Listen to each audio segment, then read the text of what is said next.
Well, hi everybody, welcome back to Wrenchin with Grandpa. Thanks for stopping by. It's a Sunday evening, I think what, the third weekend of August.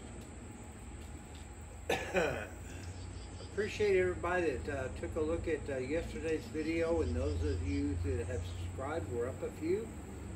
Appreciate it very much, I really do. And again, like I said, I'm trying to sell you merchandise. I'm just trying to get more involvement on the channel to keep me motivated to move forward. But I will say this, I do have some merch. And I've got some t-shirts, a few, not many. But if somebody really comes across and gives me something really full of meat, you know, a comment or sharing and maybe bringing some folks to the channel, reach out to me. Maybe I've got a t-shirt that you can wear or hang on your wall or use to dust a cat. I don't care. But I do want to thank all of you who are here. Today's just kind of an ongoing adventure with putting back the suspension that has been like 2 years in the process. So just let's take a quick look.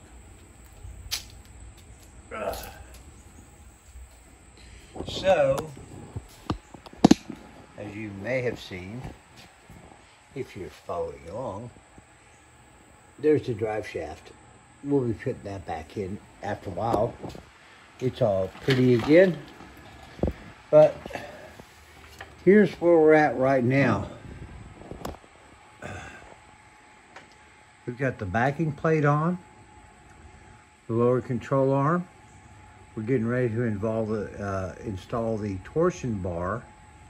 The one question I had, and I've I think, answered it on my own, although I'm still waiting for comments from one of my Mopar Barracuda groups to solidify my thought, is that this lower control arm and everything needs to be more in a neutral position with regard to the overall, you know, plane, in order, before I install that torsion bar, in order to get that torsion bar to act correctly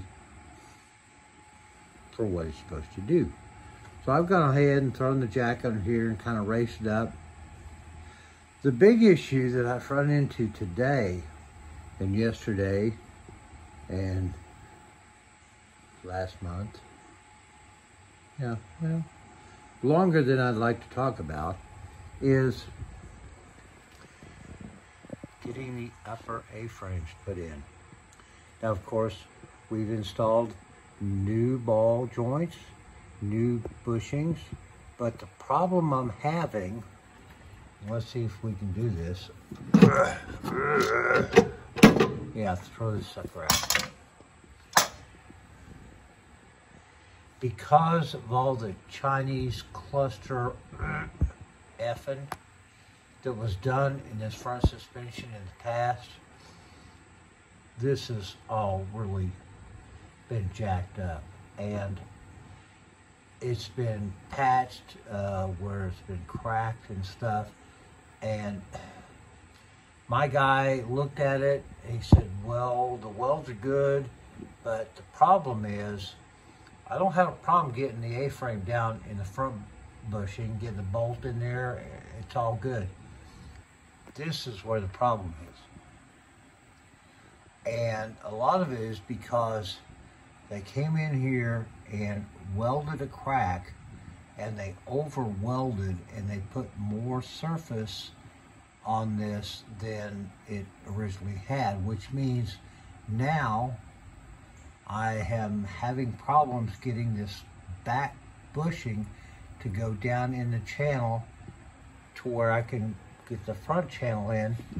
And I don't know if you can see this, I have been